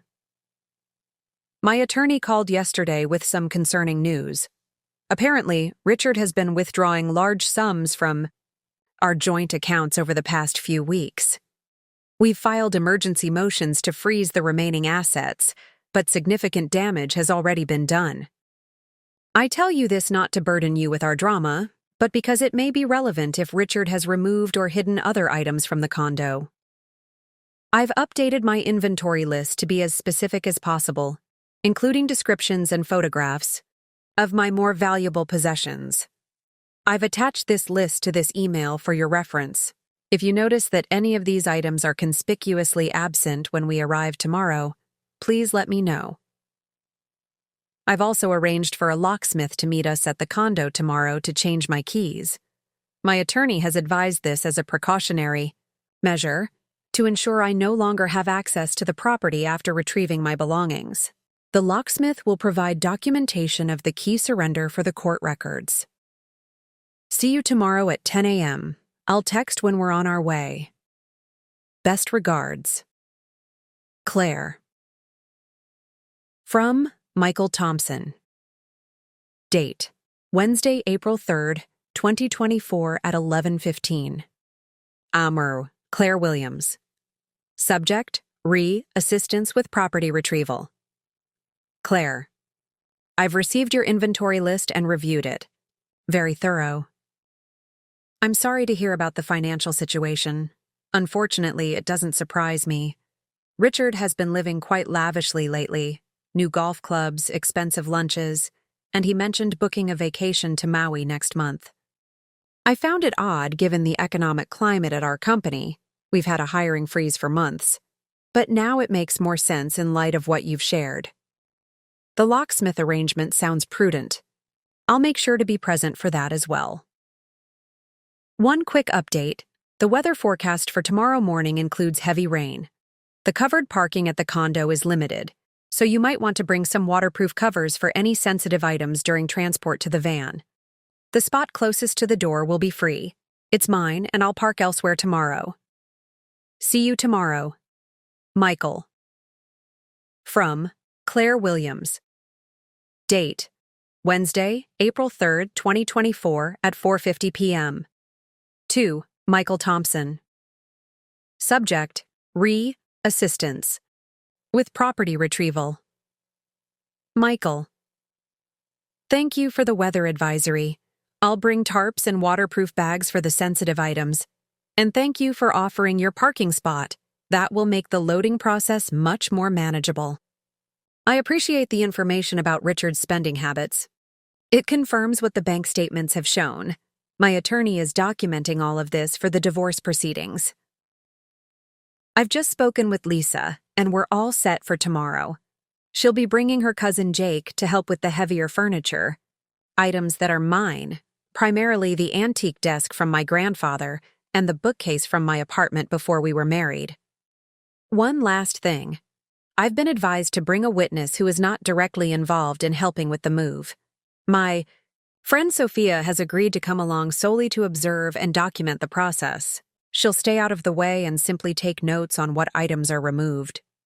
I hope this won't complicate things, but my attorney strongly recommended having an independent observer. Thank you again for all your help. I know this puts you in an uncomfortable position, and I'm truly grateful for your kindness. Best regards, Claire. From Michael Thompson. Date: Wednesday, April 3rd, 2024 at 5:32 p.m. To Claire Williams. Subject: Assistance with property retrieval. Claire. Having Sophia there as an independent witness is a smart move. No problem at all. I'm glad Lisa is bringing additional help for the furniture. The antique desk is quite heavy. I remember when you and Richard moved it in. I've just received a text from Richard saying he's planning to work from home on Friday instead of tomorrow, so our Thursday plan remains secure. Just to be prepared for all contingencies. If Richard does happen to return to the condo while we're there, however unlikely, what would you prefer to do? Should we continue with the removal of your belongings, or would you prefer to leave immediately and reschedule? Having a plan in place might help reduce anxiety about the possibility, even though it's very unlikely to happen. Best regards, Michael. From Claire Williams. Date: Wednesday, April 3rd, 2024 at 6:18 p.m. To Michael Thompson. Subject: Assistance with property retrieval. Michael. That's a good question about contingency planning. My attorney has advised that if Richard appears during the removal of my belongings, I should remain calm, continue with the process if possible, and have the witnesses, you, Sophia, and Lisa, document any interactions. She emphasized that I have a legal right to retrieve my personal property. However, if the situation becomes confrontational or I feel unsafe, we should leave immediately and contact my attorney, who will then pursue a court order for property retrieval with the sheriff's deputy present. I sincerely hope it doesn't come to that. From what you've said about his schedule, it seems unlikely he'll return home during that time, but I appreciate being prepared for all possibilities. I've prepared a folder with all relevant documentation, my inventory list, photographs of the items I'm claiming, our marriage certificate, and a letter from my attorney stating my legal right to retrieve personal property. I'll bring this with me tomorrow. Thank you for being so thorough and considerate throughout this process. See you tomorrow. Claire. From Michael Thompson. Date: Wednesday, April 3rd, 2024 at 7:05 p.m. To Claire Williams. Subject: Assistance with property retrieval. Claire. Your approach sounds perfect. Preparation is key in these situations. though I'm confident tomorrow will go smoothly. I've just realized I should give you my cell phone number in case you need to reach me directly tomorrow morning. 206-555-4789. Get some rest tonight if you can. Tomorrow will be physically and emotionally draining, but you'll have support every step of the way. See you at 10 a.m. Michael. From Claire Williams. Date: Thursday, April 4th, 2024 at 8:15 p.m. To Michael Thompson. Subject: Thank you, dear Michael. I wanted to send a proper thank you for your incredible help today. I couldn't have managed the move without your support and assistance. Having you there made a difficult day much more bearable. Everything went as smoothly as we could have hoped. All my listed items have been retrieved, properly documented, and are now safely in storage. The locksmith successfully changed the locks and provided the necessary documentation for my attorney. I was particularly grateful for your quick thinking. When we discovered that some of my jewelry was missing from the boxes Richard had packed, your suggestion to check the safe in the master bedroom closet, which I had forgotten about in my distress, was inspired. Finding my grandmother's emerald necklace and my other heirloom pieces, there was an enormous relief. I also appreciate your discretion when we found the evidence of Richard's ongoing relationship with his colleague. Finding those photographs and gifts was painful, but it reinforces that I'm making the right decision in moving forward with the divorce. As you suggested, I left those items exactly where they were and simply documented their existence for my attorney. The inventory list and photographs have been sent to my legal team, and they're confident we've handled the property division appropriately for this stage of the proceedings. Having Sophia there as an independent witness has already proven valuable, as my attorney mentioned that Richard called her office this afternoon, claiming I had ransacked the condo. The photographic evidence and witness statements will easily disprove this accusation. I know today put you in an awkward position with Richard, and I want you to know that I won't be offended if you need to maintain your friendship with him.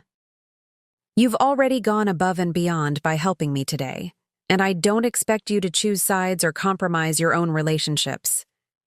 If Richard confronts you about your involvement, please feel free to be honest. I've instructed my attorney to confirm your role as a neutral witness if needed, emphasizing that your presence actually protected Richard's interests by ensuring that only my documented personal property was removed. Thank you again for your kindness, integrity, and support during this difficult time. People like you restore my faith in humanity, even when other relationships have proven disappointing. With deepest gratitude, Claire. From Michael Thompson. Date: Thursday, April 4th, 2024 at 9:42 p.m. To Claire Williams. Subject: Thank you. Claire. You're very welcome. I'm glad everything went as smoothly as possible under the circumstances. Finding your grandmother's jewelry was a particular relief. I remember how much those pieces mean to you. Richard did call me about an hour ago. He was upset, but not specifically about my involvement. Apparently, he hadn't discovered that yet. He was mostly ranting about you taking the desk, which he incorrectly claimed was purchased jointly. I calmly reminded him that it was your grandfather's, which seemed to diffuse that particular complaint. I expect he'll figure out my role soon enough, but I'm prepared for that conversation. I want you to know that while I've known Richard longer, I don't condone his behavior in this situation. Infidelity is bad enough, but the financial deception and the campaign to damage your reputation crosses a line that I can't ignore. I value integrity above loyalty to someone who has demonstrated none. That said, I appreciate your understanding about the complicated position this puts me in. I'll likely maintain a professional relationship with Richard due to our work situation. But please know that my assistance today wasn't just about being a neutral party. It was because I believe you deserve to be treated fairly. I'm sorry. You had to see those photographs and gifts today. I know that must have been incredibly painful, even if it confirmed what you already knew. For what it's worth, I've noticed Richard seems increasingly unhappy, despite his extravagant spending and new relationship. It's as if he's trying to fill a void with external validation. That's not an excuse for his behavior, just an observation. If you need any additional help in the coming weeks, please don't hesitate to ask. And if you'd like to join our regular Friday happy hour with the old group from the office, several people have asked about you and would be happy to see you. Only if you're comfortable, of course. Take care. Michael. From Claire Williams. Date: Friday, April 5th, 2024, at 10:15 a.m. To Michael Thompson. Subject: Thank you. Michael. Thank you for the update about Richard's call. I'm not surprised he's fixating on the desk. He always envied its craftsmanship and the history behind it. My grandfather built it himself in 1962, and Richard often commented on how we could sell it for a small fortune to the right collector. I never took those comments seriously until now. I appreciate your candor about the situation and your own position. Integrity is indeed more valuable than blind loyalty, and I respect your approach to balancing your professional relationship with Richard while still standing up for what's right. Your observation about Richard trying to fill a void rings true.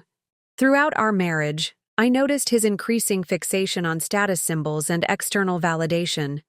It became particularly pronounced after his promotion last year. The Richard the Fur married was thoughtful and content with our simple life.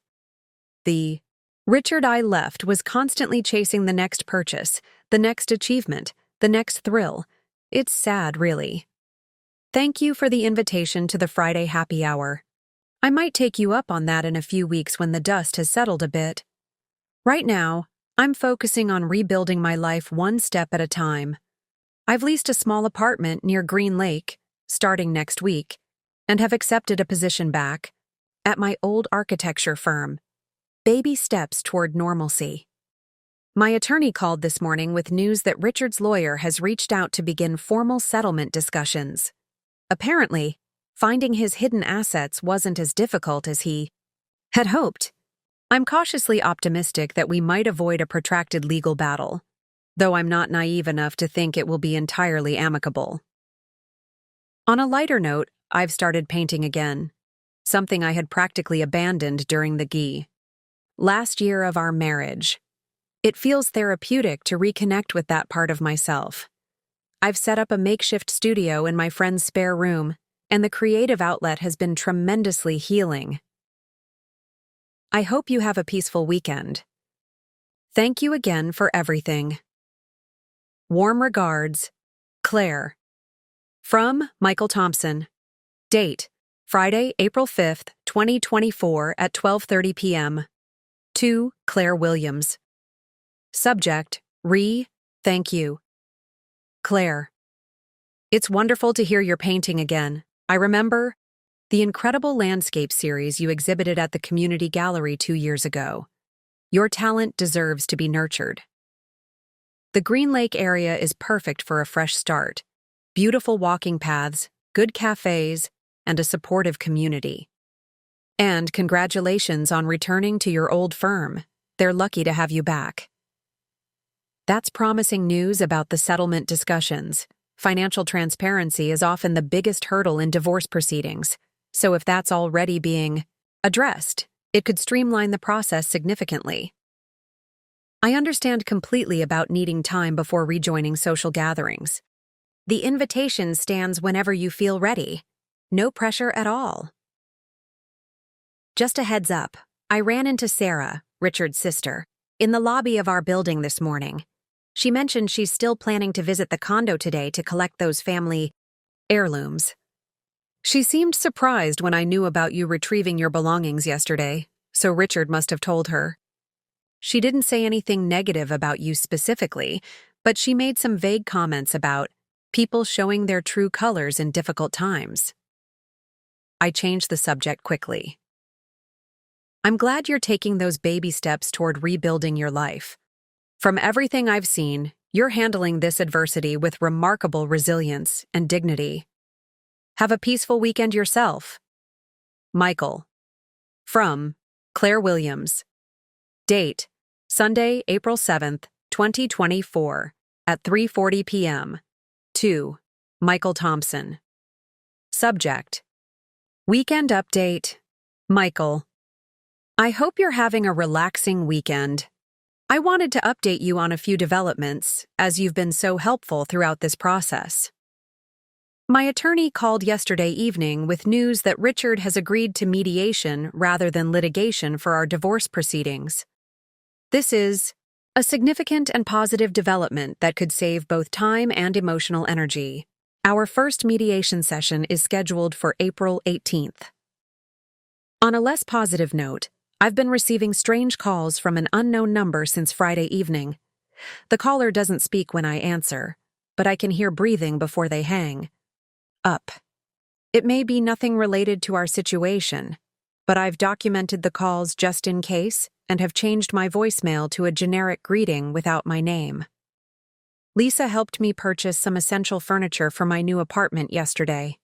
It's nothing fancy, just a bed, a small dining table, and a comfortable chair. But it feels good to be taking concrete steps toward establishing my new home. The apartment will be ready for move-in on Wednesday, and I'm looking forward to having my own space again. I've also been working on a new painting series this weekend. The theme is metamorphosis, exploring the transformation that comes through difficult life changes. It's been surprisingly cathartic to channel these emotions into creative expression. Perhaps one day, when they're complete, I'll share them with you.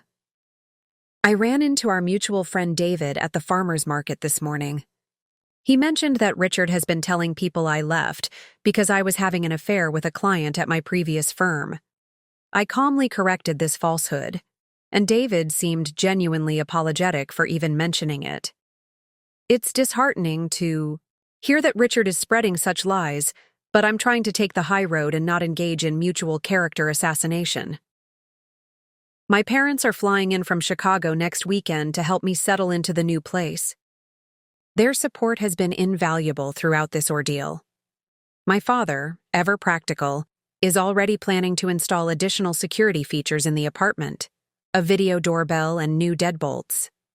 While I think this might be excessive, I understand their concern for my safety and well-being. Thank you again for being a voice of reason and support during this tumultuous time. It means more than I can adequately express. Warm regards. Claire. From Michael Thompson. Date: Sunday, April 7th, 2024 at 5:12 p.m. To Claire Williams. Subject: Weekend update. Claire. Thank you for the update. Mediation is excellent news. It suggests Richard is beginning to approach this more rationally, which will benefit everyone involved. The strange calls are concerning, though. I'm glad you're documenting them. It might be worth considering a call blocking app that automatically rejects unknown numbers or at least silences them. While it could be unrelated to your situation, it's better to be cautious. I'm happy to hear about your furniture purchases and upcoming move. Having your own sanctuary is crucial during this transition period. If you need help with the move on Wednesday, I could be available in the evening after work. Your Metamorphosis painting series sounds profound.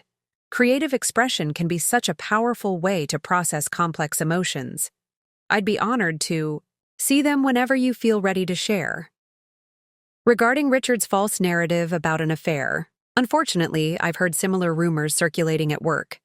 I've quietly corrected people when appropriate, without creating drama. It's telling that his story keeps changing. First, you abandoned the marriage. Now there was an affair, which tends to undermine his credibility with anyone paying attention. Your parents' visit sounds wonderful, and their concern for your security is understandable. The video doorbell is actually a good idea for anyone living alone, regardless of circumstances. Perhaps you can view it as a practical modern convenience rather than an extreme security measure. On a related note, I saw Richard at the gym this morning. He seemed agitated and asked if I'd been in contact with you. I acknowledged that we had communicated, but kept details minimal. He then asked if I knew about your new boyfriend, which caught me completely off guard. I told him I wasn't aware of any relationship and that it sounded like speculation. He became quite angry and left abruptly. I'm telling you this so you're prepared if he approaches you with these accusations. It appears he's creating a narrative to justify his own behavior. Take care, and let me know if you need anything as you prepare for your move. Best regards, Michael. From Claire Williams. Date: Sunday, April 7th, 2024 at 7:35 p.m. To Michael Thompson. Subject: Weekend update. Michael. Thank you for the warning about Richard's new narrative. It's frustrating but not surprising. He always had a tendency to project his own behaviors onto others when feeling guilty. There is, of course, no new boyfriend. I've barely had time to process the end of my marriage, let alone consider dating. My attorney has advised me to focus on self-care and avoid any new romantic entanglements until the divorce is finalized, which is sound advice I plan to follow. I appreciate your offer to help with the move on Wednesday. That's very kind. But I think we have it covered with Lisa, her cousin, and my friend Sophia. The apartment is relatively small, and we don't have that much to move at this point. However, I might take you up on that offer when I retrieve my furniture from storage in a few weeks, after the divorce settlement clarifies ownership of our larger joint purchases. I've installed a call blocking app as you suggested. It's already intercepted 3 calls from the unknown number, which provides some peace of mind. I've been thinking about something you mentioned in your previous email about Richard seeming increasingly unhappy despite his external markers of success. During our last few months together, he would occasionally make strange comments about feeling like an imposter at work and fearing that everyone would discover he was a fraud. I tried to reassure him, but he would shut down the conversation.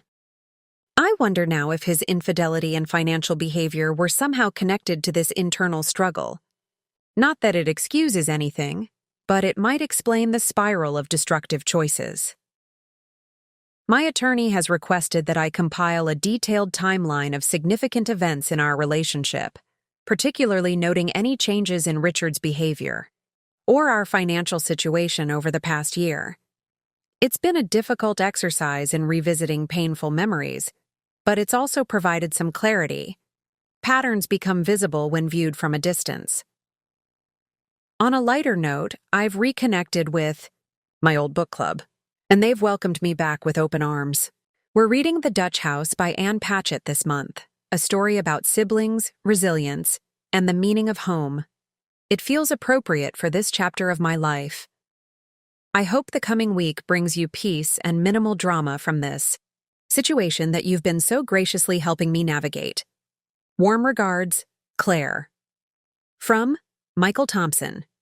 Date: Monday, April 8th, 2024 at 8:45 a.m. To Claire Williams. Subject: Urgent update. Claire. I feel I should inform you about something concerning that happened this morning. Richard called me at 6 a.m., clearly intoxicated, making accusations about you, me, and several other colleagues. He seems convinced that there's been some sort of conspiracy against him. More alarmingly, he mentioned that he knows where you're staying and plans to confront you about the lies. I tried to calm him down and reason with him, but he hung up abruptly. I'm deeply concerned about his mental state and the implied threat in his words. I've already called our company's HR department to inform them of his concerning behavior, framing it as worry for a colleague rather than personal drama, and they indicated he called in sick today. I would strongly recommend informing your attorney about this development immediately. It might be wise to consider a temporary restraining order given his apparent volatility. At minimum, I would suggest staying somewhere other than your friend's place tonight if that's possible, in case he does know your current location. I apologize for the alarming message first thing Monday morning, but I felt you needed this information right away. Please let me know if there's anything I can do to help ensure your safety. Call my cell if you need immediate assistance.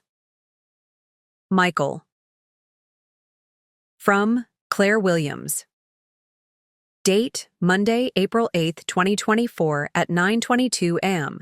to Michael Thompson. Subject, Re. Urgent update. Michael.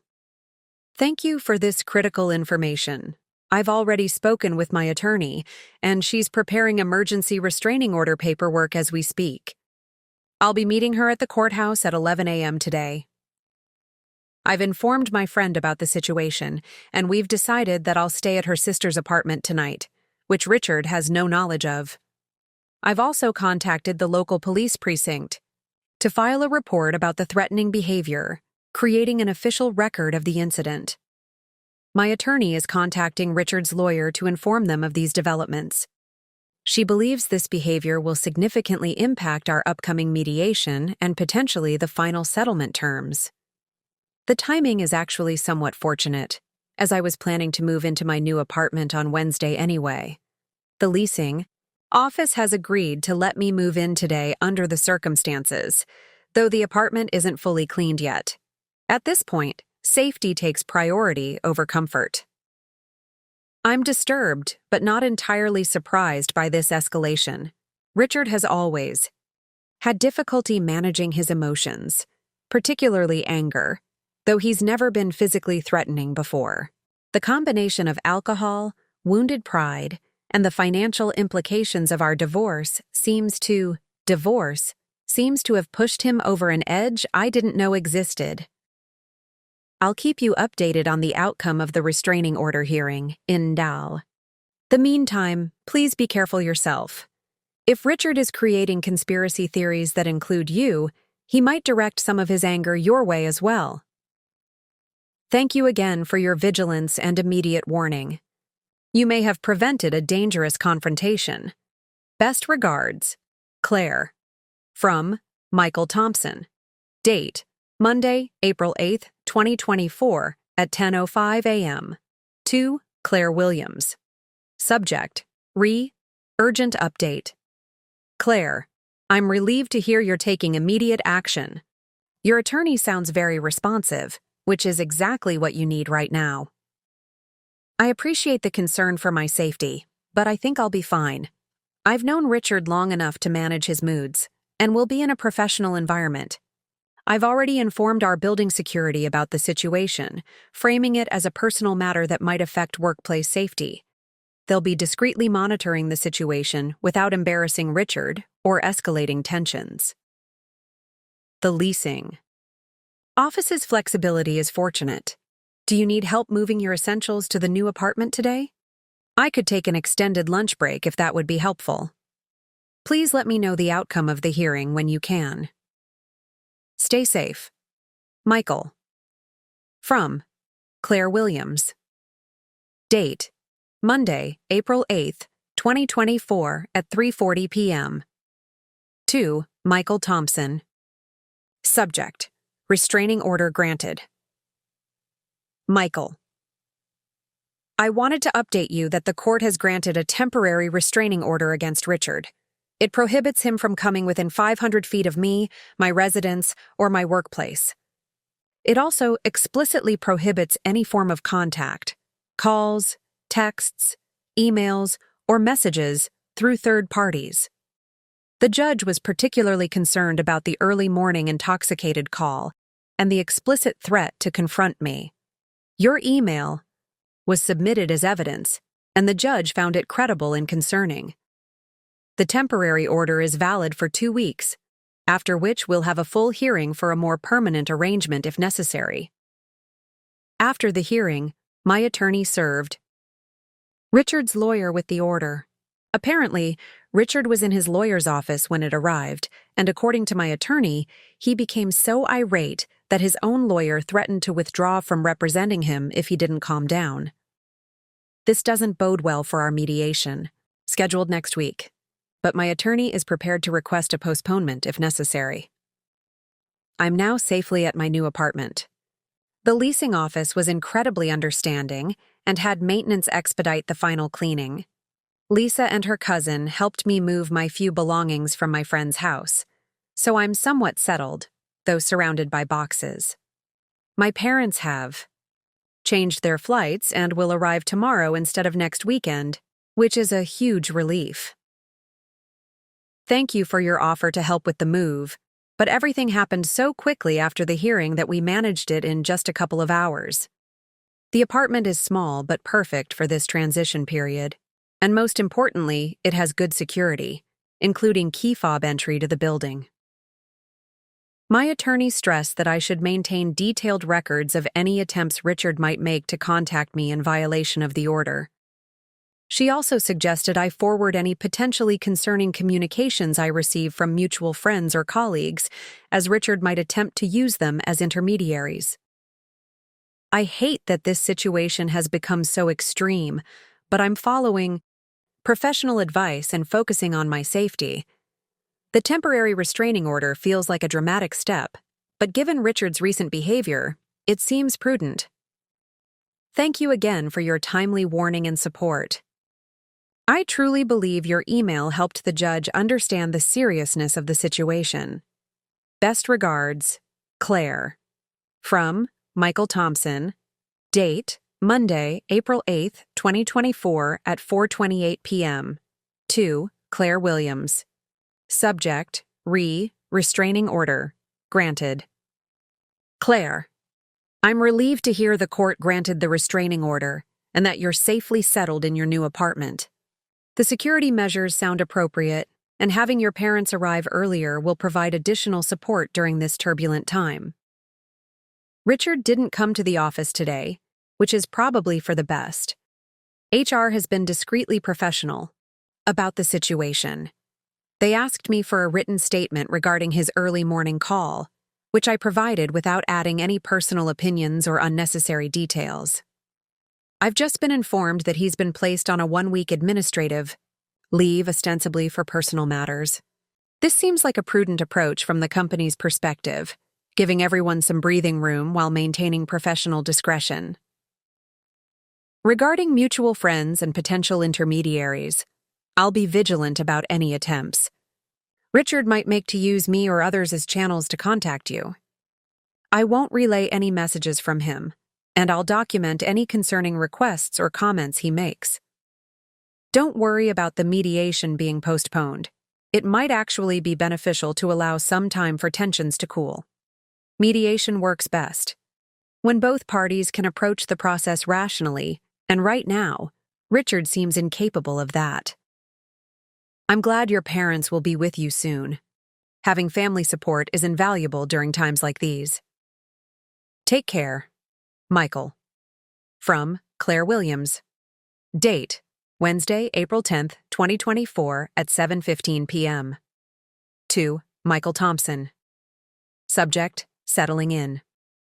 Michael, I hope this week is going smoothly for you. I wanted to give you a quick update since you've been so supportive through this ordeal. My parents arrived yesterday, and their presence has been tremendously comforting. My father installed the video doorbell this morning, and my mother has been helping me organize the apartment. It's beginning to feel like a home rather than just a temporary shelter. I've received official notification that our mediation has been postponed until May 2nd. My attorney believes this is a positive development, allowing everyone to process recent events and approach the negotiations more rationally. She's also begun preparing for the permanent restraining order hearing next week, though she hopes Richard will not contest it, given the evidence we have. I started work at my old firm yesterday, and returning to familiar faces and projects has been wonderfully grounding. My boss has been incredibly understanding about the situation and has arranged for improved security protocols at the office, including escort services to the parking garage after hours. The firm has also agreed to flexible work arrangements if I need to attend court hearings or legal appointments. There have been no violations of the restraining order so far, Though Sarah, Richard's sister, did attempt to contact me through LinkedIn yesterday with a message that began, "I understand you're going through a difficult time, but you need to hear Richard's side." I didn't read further and immediately forwarded the message to my attorney, who will determine if it constitutes a violation through a third party.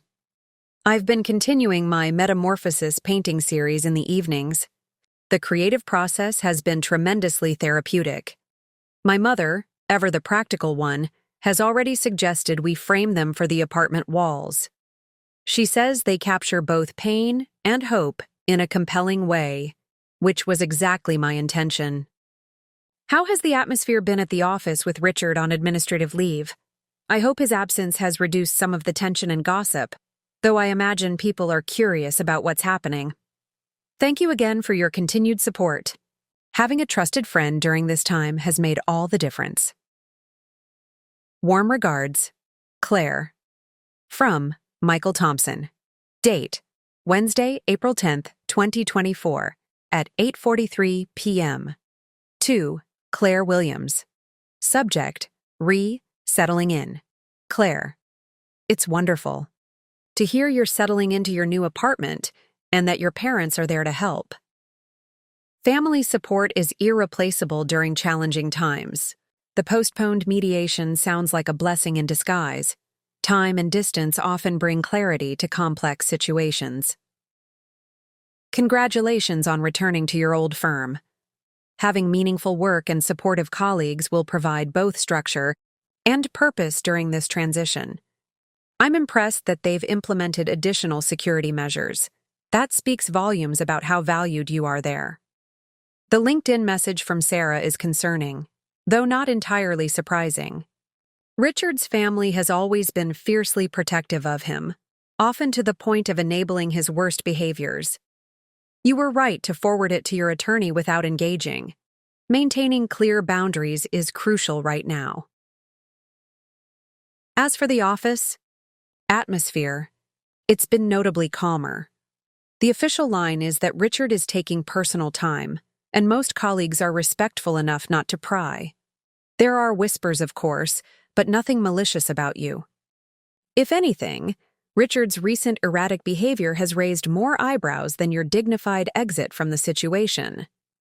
Interestingly, our quarterly team productivity reports were distributed yesterday, and they revealed something telling.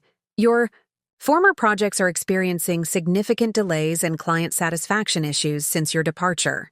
Your replacement is struggling to maintain the high standards you established. Several clients have specifically asked about you. I mention this not to burden you with workplace drama, but because I thought you might find some validation in knowing your professional contributions were more significant than perhaps Richard led you to believe. I'm glad to hear your creative spark has returned with the painting series. Art has a unique power to transform pain into beauty. I would love to see them someday when you feel comfortable sharing. Take care and continue finding those moments of peace and creativity amidst the chaos. They will be your anchors through this storm.